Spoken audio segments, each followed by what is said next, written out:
जय श्री राम। बहुत बहुत स्वागत करता हूं आप सभी का एक बार फिर से अपने YouTube चैनल पर।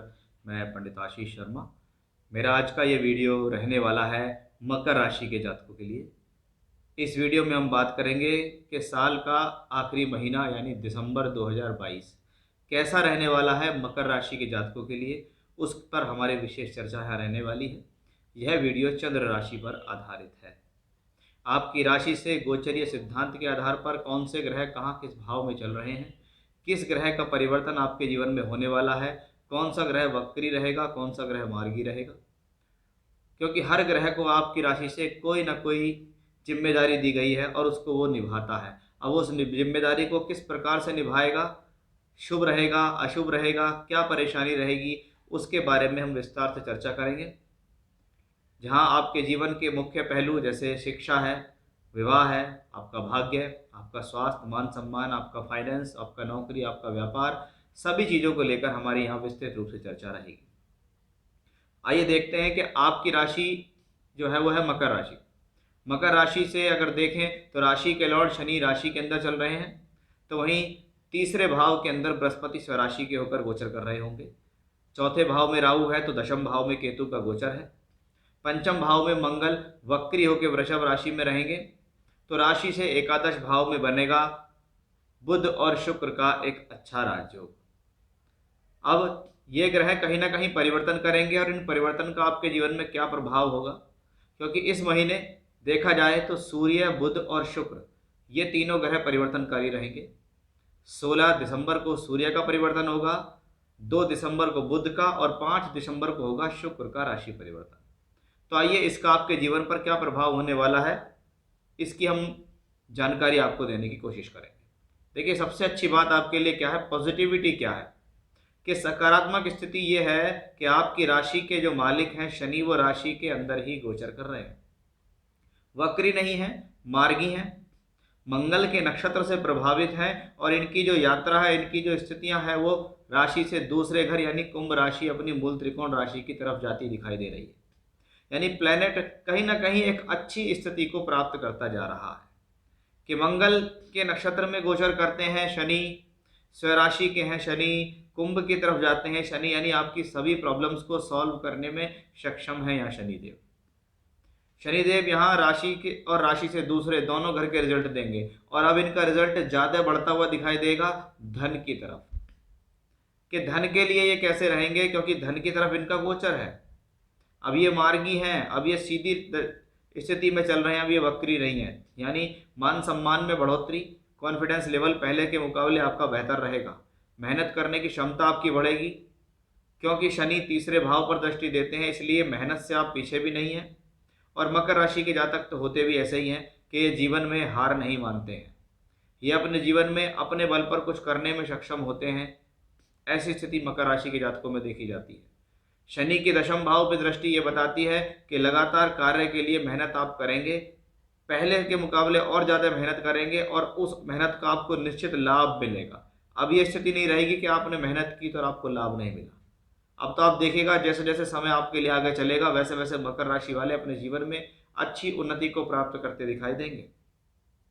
यानी ये शनि राशि यानी मान सम्मान स्वास्थ्य के लिए अच्छे, तो धन के लिए भी अच्छे। जब शनि का संबंध तीसरे भाव में बैठे बृहस्पति से बनता है, तो तीसरे भाव में बृहस्पति हैं, राशि का मालिक उसको देखता है, वो बृहस्पति 12वें के मालिक हैं।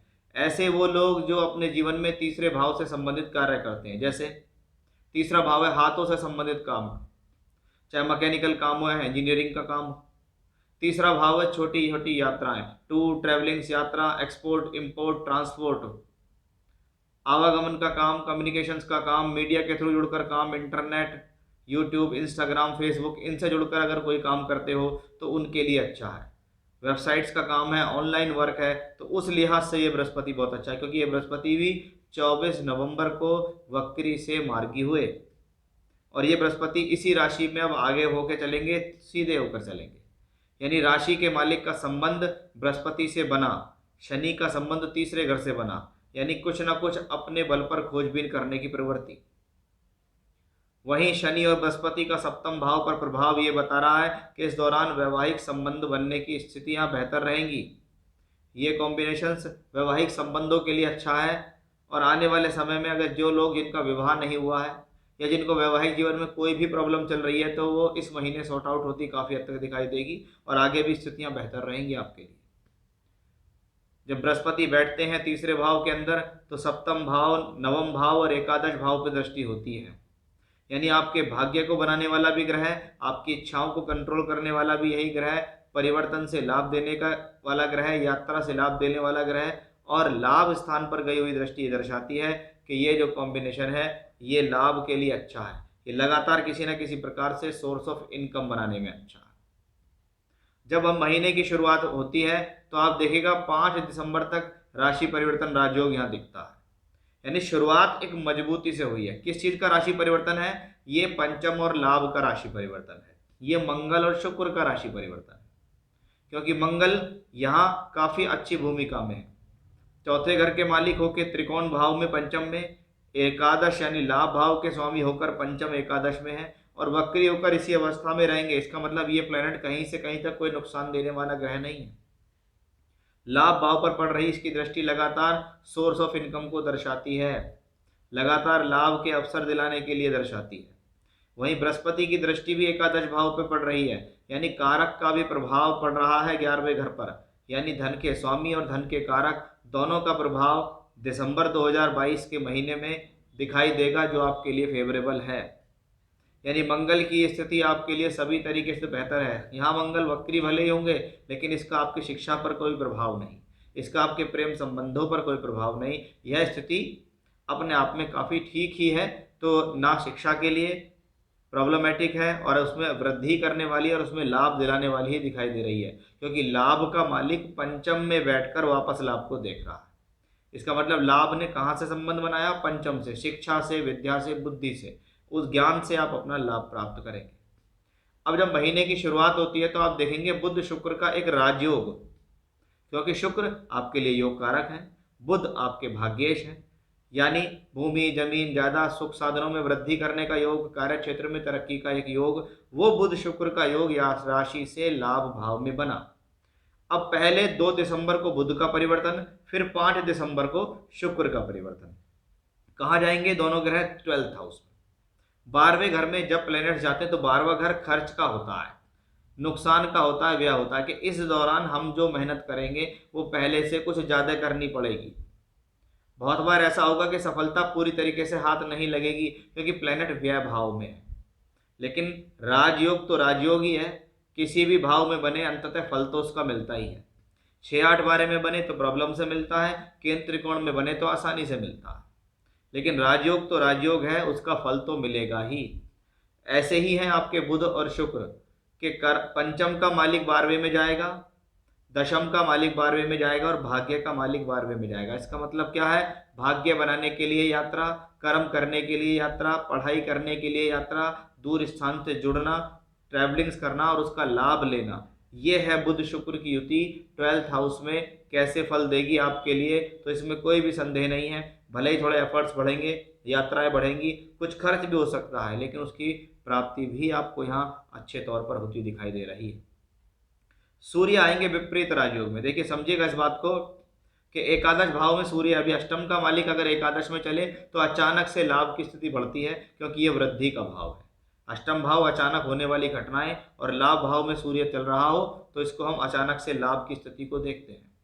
मंगल भी उस राशि को देख रहे हैं, बृहस्पति भी उस राशि को देख रहे हैं, यानी पंचम भाव से कई सारे ग्रहों का संबंध, एकादश भाव से कई सारे ग्रहों का संबंध बनेगा।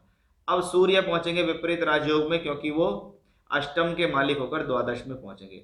हालांकि ये बहुत स्ट्रांग विपरीत राजयोग नहीं होगा, लेकिन हाँ इसको कुछ विपरीत राज्यों की कैटेगरी में हम डाल सकते हैं कि ये ग्रह कुछ ज़्यादा अहित करने वाला नहीं है। हाँ ऐसा बहुत बार देखा गया है कि सूर्य, शुक्र और बुध की युति जब राशि से 12th हाउस में बन रही है और मंगल की 8वीं दृष्टि भी वहाँ आ रही है, तो थोड़ा सा आपको अपनी हेल्थ के लिए ध्यान रखना है। डिसीजन सोच समझ के लिए, चाहे वो पढ़ाई के लिए डिसीजन हो, चाहे वो व्यापारिक नौकरी के लिए हो, चाहे लव लाइफ के लिए हो। साथ ही साथ आंखों से संबंधित रोग भी ऐसा ग्रह देने में सक्षम होता है जब यही तीनों ग्रह एकादश से निकलकर द्वादश में ट्रांजिट करेंगे, सूर्य, बुध और शुक्र। यानी ग्रहों की मूवमेंट लगातार कहीं ना कहीं आपके लिए पॉजिटिविटी दे रही है, चाहे वो शनि है, चाहे वो बृहस्पति है, मंगल है और बुध शुक्र है। ये सभी ग्रह आपके फेवर में इस महीने दिखाई दे रहे हैं। यानी कह सकते हैं साल का आखिरी महीना मकर राशि के जातकों के लिए एक अच्छी उड़ान की तैयारी है, या कह सकते हैं एक अच्छी स्थिति को बनाने की तरफ अग्रसर दिखाई दे रही है। तो ये यहाँ मैंने आपको समझाने की कोशिश की है कि चंद्रमा से यानी आपकी राशि से प्लैनेटरी पोजीशन कैसी है, उसका आपके जीवन में क्या प्रभाव है। ये समय काफ़ी अनुकूल दिखाई दे रहा है, चाहे प्रोफेशनली हो, चाहे नौकरी के लिए हो, चाहे व्यापार के लिए हो। ऐसी स्थिति में व्यापारी लोग जो हैं वो अपने लाइफ में कोई भी चेंज ना करें, कोई भी बदलाव ना करें। लेकिन जो नौकरी वाले लोग हैं वो अगर नौकरी को चेंज करना चाहते हैं तो वो नौकरी चेंज कर सकते हैं। उनके लिए नौकरी चेंज करने का एक अवसर भी है जब बुध शुक्र का ट्रांजिट 12th हाउस में होगा। तो इसको कहते हैं कि ऐसे समय में व्यक्ति प्रयास करता है तो नौकरी चेंज कर पाता है। तो ये था मेरा आज का विषय। फिर से इसी प्रकार की जानकारी लेकर आपके सामने हाजिर होऊंगा। तब तक के लिए बने रहिएगा मेरे साथ।